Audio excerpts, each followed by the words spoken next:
हरिधन जब 16 साल का था तब उसका विवाह हो चुका था और अचानक ही उसकी माँ का देहांत हो गया। माँ के मरते ही उसे मालूम हुआ कि वह कितना असहाय है। बहनों के विवाह हो चुके थे, कोई और दूसरा भाई था नहीं। बेचारा घर में जाने से ही डरने लगा, माँ के लिए रोता रहता। जिस कोठरी में माँ ने देह त्याग किया था उधर आँख तक ना उठाकर देखता। घर में एक बुआ थी, वह हरिधन को बहुत ही प्यार करती थी। बार बार पूछती, बेटा कुछ खाओगे? अब उसे घर में पहले से ज्यादा प्यार मिलता, पीने को ज्यादा दूध मिलता, खर्च करने के लिए पैसे भी मिलते थे। परंतु इन सब से वह घाव पूरा ना होता जो उसकी माँ की मृत्यु से लगा था। यह प्यार दुलार बार बार माँ की याद दिलाता। माँ की खुरकियों में जो मजा था वह इस दुलार में कहाँ। साल भर वह इसी दशा में रहा, फिर उसकी दुनिया बदल गई। उसके पिता ने दूसरी शादी कर ली, एक नई स्त्री जिसे सब माता कहते थे। वह देखते ही देखते काली घटा की तरह उसके घर में आई और उसके भूमंडल पर छा गई। सारी हरियाली, सारे प्रकाश पर अंधकार का पर्दा पड़ गया। हरिधन ने इस नकली माँ से एक बार भी बात ना की, कभी उसके पास तक नहीं गया। एक दिन घर से निकला और अपने ससुराल पहुँच गया। बाप ने बार बार बुलाया, पर बाप के जीते जी वह उस घर में ना गया जिस दिन पिता के देहांत की सूचना मिली। हरिधन को एक प्रकार का ईर्ष्या में हर्ष हुआ। उसकी आंखों में आंसू की एक बूंद तक न आई। अपने ससुराल पहुंचकर हरिधन को मानो एक नया संसार मिल गया हो। उसकी सास ने मानो किसी वरदान की तरह उसके सुखे जीवन में हरियाली कर दी। एक बार फिर से उसे सांस के रूप में अपनी माँ का प्यार मिला, उसके सालों की चुहल में, सांस के स्नेह में और सालियों के मजाक में तथा पत्नी के प्रेम में उसके जीवन की सारी आकांक्षाएं पूरी कर दी। सास कहती, बेटा तुम इस घर को अपना ही घर समझो, तुम ही मेरी आंखों के तारे हो। हरिधन से अपनी बहू और बेटों की शिकायत करती। हरिधन दिल में यह समझता कि उसकी सासू माँ उसे बेटों से भी ज्यादा चाहती है। हरिधन अपने पिता के मरते ही घर गया और अपने हिस्से की जायदाद को बेचकर रुपयों की थैली लेकर फिर से ससुराल वापस आ गया। अब तो उसका दुगना सत्कार होने लगा। अपनी सारी संपत्ति सास के चरणों में अर्पण करके अपने जीवन को सार्थक कर लिया। पहले तो उसे कभी कभी घर की याद आ भी जाती थी, परंतु अब भूल कर भी नहीं आती थी। हरिधन सबसे पहले उठता, सबसे ज्यादा काम करता।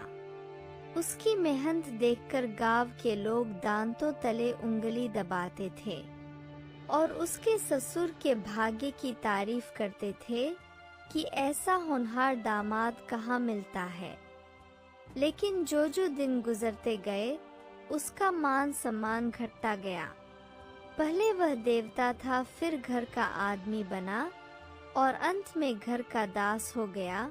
उसका अपमान भी होने लगा। अब तो 10 साल बीत चुके थे और उसकी उम्र 25 की हो चुकी थी।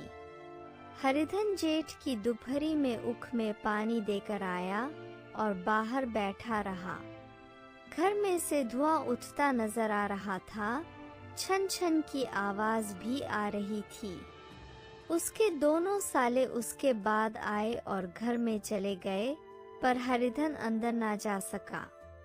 इधर 1 महीने से उसके साथ यही बर्ताव जो हो रहा था, विशेषकर कल उसे जैसी फटकार सुनी पड़ी थी। वह उसके पाँव में बेड़ियां सी डाली हुई थी। कल उसकी सास ने ही तो कहा था कि मेरा जी तुमसे भर गया है। मैं तुम्हारी जिंदगी का ठेका लिए बैठी हूँ क्या? और सबसे बढ़कर उसकी अपनी पत्नी के व्यवहार ने उसके हृदय के टुकड़े टुकड़े कर दिए थे। वह बैठी यह फटकार सुनती रही, पर एक बार भी उसके मुंह से ना निकला। अम्मा, तुम इनका अपमान क्यों कर रही हो? वह बैठी बैठी बस गट सुनती रही। शायद वह हरिधन की दुर्गति पर खुश हो रही थी। अब वह इस घर में कैसे जाए? क्या फिर से गालियां खाने के लिए, वही फटकार सुनने के लिए? और आज इस घर में जीवन के 10 साल गुजारने के बाद उसका यह हाल हो रहा है। तभी उसकी पत्नी घर से बाहर आई और बोली, जरा कुएं से पानी भरकर ला दो, घर में एक बूंद पानी नहीं है। हरिधन घड़ा लिया और कुएं से पानी भरकर लाया। उसे जोर से भूख लगी थी। वह समझा कि अब खाने के लिए बुलाएगी, मगर पत्नी घड़ा लेकर अंदर चली गई और उसने कुछ नहीं कहा। हरिधन थका मारा सुधा से व्याकुल वहीं पर पड़ा रहा। तभी उसकी पत्नी गुमानी ने उसे फिर से जगाया। हरिधन ने कहा, क्या बात है? पानी तो दे दिया तुम्हें, और क्या चाहिए? गुमानी कटु स्वर में बोली, गुहराते क्यों हो? खाने के लिए बुलाने आई हूँ। हरिधन देखा कि उसके दोनों साले अब भोजन करके बाहर निकल रहे थे। उसकी देह में आग लग गई। मेरी अब यह नौबत आ गई कि इन लोगों के साथ बैठकर मैं खा भी नहीं सकता। मैं इनका झूठी थाली चाटने वाला हूँ, इनका कुत्ता हूँ क्या मैं, जिसे खाने के बाद रोटी का टुकड़ा डाल दिया जाता है। यही घर है जहाँ आज से 10 साल पहले मेरा कितना आदर सत्कार होता था। सारे मेरे गुलाम बनकर रहते थे। सास मुंह जोती रहती थी और स्त्री पूजा करती थी। तब मेरे पास रुपए थे, जायदाद थी। अब मैं दरिद्र हूँ और सारी जायदाद इन्हीं लोगों पर कूड़ा कर दी। वह बोला, मुझे भूख नहीं है, आज ना खाऊंगा। गुमानी ने कहा, ना खाओगे तो मेरी बला से, हाँ नहीं तो खाओगे तो तुम्हारे पेट में ही जाएगा, मेरे पेट में थोड़ी ना जाएगा। हरिधन का क्रोध आंसू बन गया। वह सोचने लगा, यह मेरी स्त्री है जिसके लिए मैं श्रवस्त्र मिट्टी में मिला दिया। मुझे उल्लू बनाकर यह सब मुझे निकाल देना चाहते हैं। वह अब कहाँ जाए और क्या करें? उसकी सास आकर बोली, चलकर खा क्यों नहीं लेते जी, रूठते किस पर हो? यहाँ तुम्हारे नखरे सहने का किसी के पास समय नहीं है। जो देते हो वह मत देना, और क्या करोगे? तुमसे बेटी ब्याही है, कुछ तुम्हारी जिंदगी का ठेका नहीं लिया। हरिधन दुखी होकर बोला, हाँ अम्मा, मेरी भूल थी कि मैं यही समझ रहा था। अब मेरे पास क्या है कि तुम मेरी जिंदगी का ठेका लगी? जब मेरे पास धन था तब सब कुछ आता था। अब दरिद्र हूँ तो तुम क्यों पूछोगी? बूढ़ी सास मुंह फुलाकर भीतर चली गई। हरिधन तो उधर भूखा प्यासा चिंता दाह में जल रहा था। इधर घर में सास जी और दोनों सालों में बातें हो रही थी। गुमानी भी थी। गुमानी भी उनकी हमें हाँ मिलाती जाती थी। एक साले ने कहा, हम लोगों की बराबरी करते हैं। यह नहीं समझते किसी ने जिंदगी भर का ठेका नहीं ले रखा। उनका 10 साल हो गए, इतने में क्यों 2-3 हजार ना हड़प हो गए होंगे। छोटे साले ने कहा, मजबूर हो तो आदमी गुड़ के भी डांटे भी, अब इनसे कोई क्या कहें।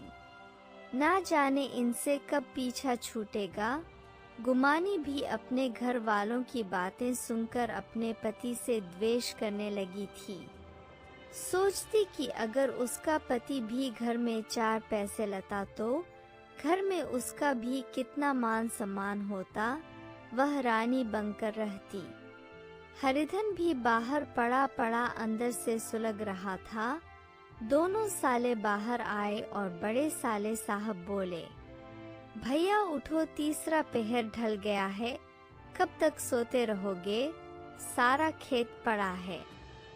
हरिधन चट से उठ बैठा और तीव्र स्वर में बोला, क्या तुम लोगों ने मुझे उल्लू समझ लिया है? दोनों साले हक्का बक्का हो गए। जिस आदमी ने कभी जबान नहीं खोली थी, गुलामी की तरह हाथ बंधे हमेशा हाजिर रहता था, वह अचानक इतना अभिमानी कैसे हो गया? यह उनका चौंका देने के लिए काफी था। हरिधन देखा इन दोनों के कदम उखड़ गए हैं, तो वह उसी ढंग से बोला, मेरी भी आंखें हैं, अंधा नहीं हूँ और ना ही बहरा हूँ। छाती फाड़कर काम करूँ, उस पर भी कुत्ता समझा जाऊं, ऐसे गधे कहीं और होंगे। बड़े साले भी गर्म हो गए। तुम्हें किसी ने यहाँ पर बांध कर तो नहीं रखा? अब हरिधन लाजवाब हो चुका था, उसे कोई बात ना सूझी। तब हरिधन आंखें निकालकर कहने लगा, क्या मैं तुम लोगों से कम काम करता हूँ? बड़े ने कहा, यह कौन कहता है? हरिधन कहा, तो तुम्हारे घर की यही नीति है, जो सबसे ज्यादा काम करे वही भूखा मर जाए। तुम खुद खाने नहीं आए, क्या कोई तुम्हारे मुंह में रोटी का टुकड़ा डाल देगा? हरिधन ने होंठ चबाकर कहा, मैं खुद खाने नहीं गया, यह कहते हुए तुम्हें लाज नहीं आती? नहीं आई थी बहन तुम्हें बुलाने। हरिधन की आंखों में खून उतर आया, वह दांत पिसता रह गया। तभी सास भी भीतर से लपकी चली आई और बोली, कितना कहकर हार गई, अब कोई ना उठे तो मैं क्या करूं? हरिधन ने विश्व खून और आग से भरे हुए स्वर में कहा, मैं तुम्हारे लड़कों का जूठा खाने के लिए हूँ, मैं कुत्ता हूँ कि तुम लोग खाकर मेरे सामने रोटी का टुकड़ा फेंक दो? बुढ़िया ने ऐड कर कहा, तो क्या तुम मेरे लड़कों की बराबरी करोगे? अब हरिधन परास्त हो गया। बुढ़िया के एक वाक्य ने उसका सारा काम तमाम कर दिया। उसकी तनी हुई बोहे ढीली पड़ गई, आंखों की आग बुझ गई, फड़कते हुए नथुने शांत हो गए। उसके कानों में बस एक ही वाक्य गूंज रहा था, क्या तुम मेरे लड़कों की बराबरी करोगे? और यह शब्द उसके हृदय में चुपके चले गए। ऐसा दर्द हुआ जिसका कोई अंत ही नहीं था। सारे घर ने खाना खाया, हरिधन ना उठा। सास ने मनाया, सालियों ने मनाया, ससुर ने मनाया, दोनों साले मना कर हार गए, पर हरिधन नहीं उठा। द्वार पर एक तट पर ही पड़ा रहा। रात हो चुकी थी और आकाश में तारे बालकों की भांति क्रीड़ा करते हुए नाचने लगे थे। अब हरिधन को अपने बचपन की यादें आने लगी। वह छोटा सा घर, आम का बगीचा, कबड्डी का मैदान, सब उसे याद आने लगा।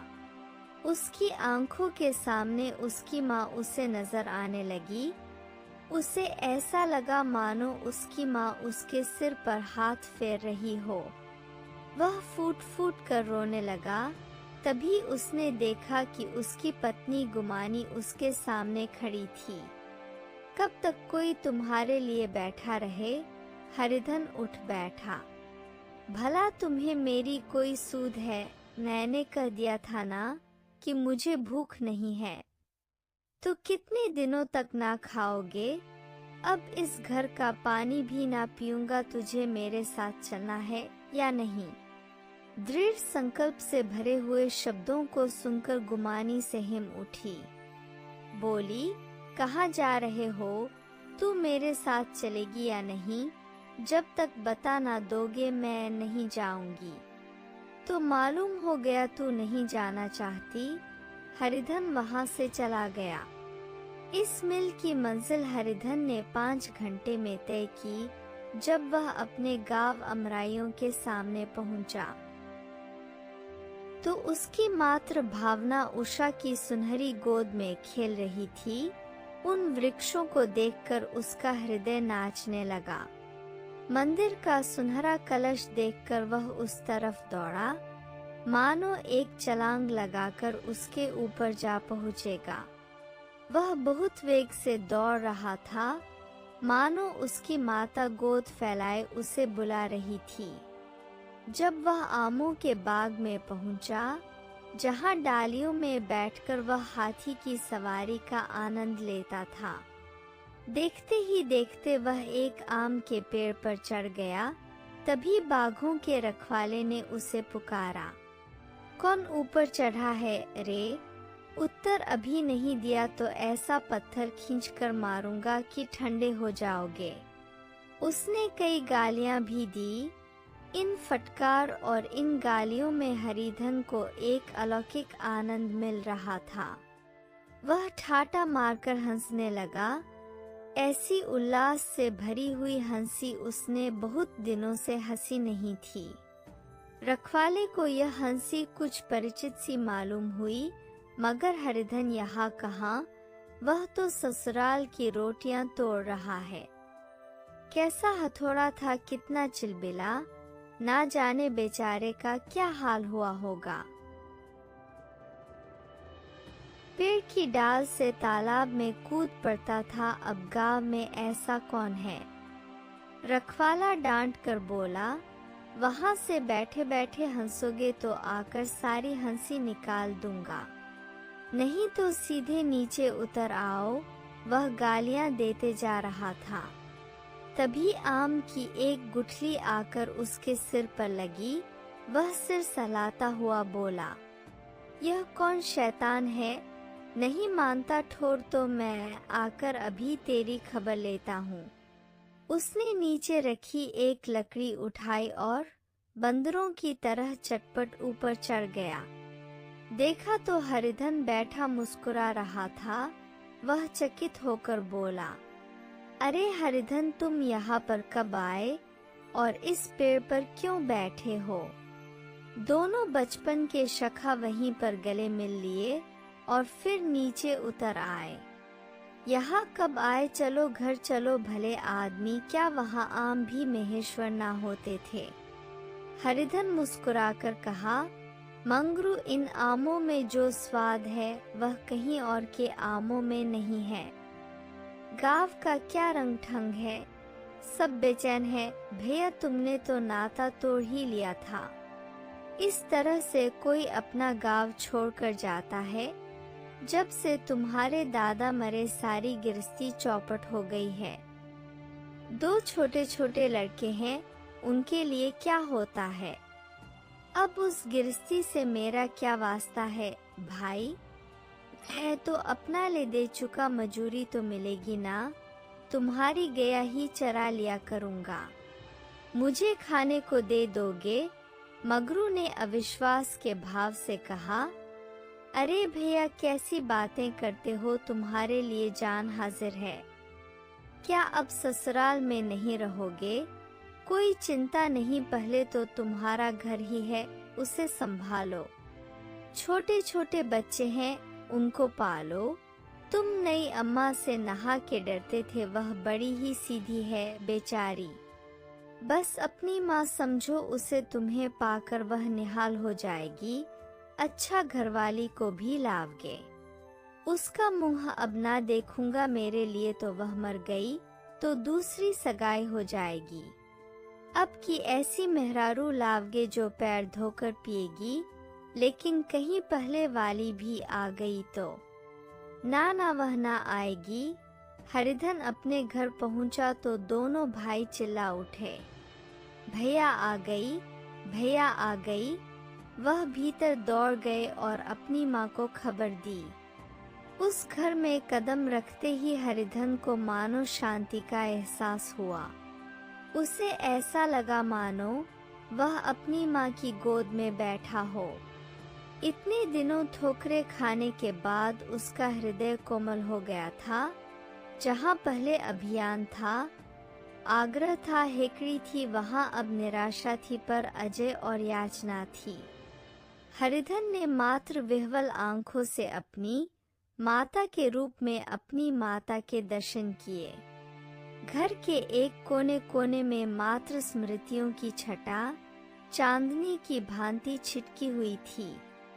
वह माता का मुखमंडल भी इस छटा से रंजित था कि माता ने कहा, बेटा तुम घर आ गई, हमारे धन्यवाद। अब इन बच्चों को तुम ही पालो। माँ का नाता न सही, बाप का नाता तो है। मुझे एक रोटी दे देना, खाकर एक कोने में पड़ी रहूंगी। तुम्हारी अम्मा से मेरी बहन का नाता है, उस नाते से तुम भी मेरे बेटे ही हो। हरिधन मात्रा विह्वल आंखों से माता के रूप में अपनी माता के दर्शन किए।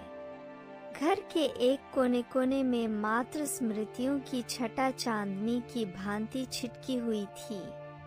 माता का इतना प्यार देखकर उसका हृदय द्रवित हो उठा। उसे अब अपनी भी माता में भी माता के दर्शन होने लगे। दूसरे दिन हरिधन कंधे पर हल रखकर खेत की ओर चला। उसके मुख पर उल्लास था, आंखों में गर्व थी।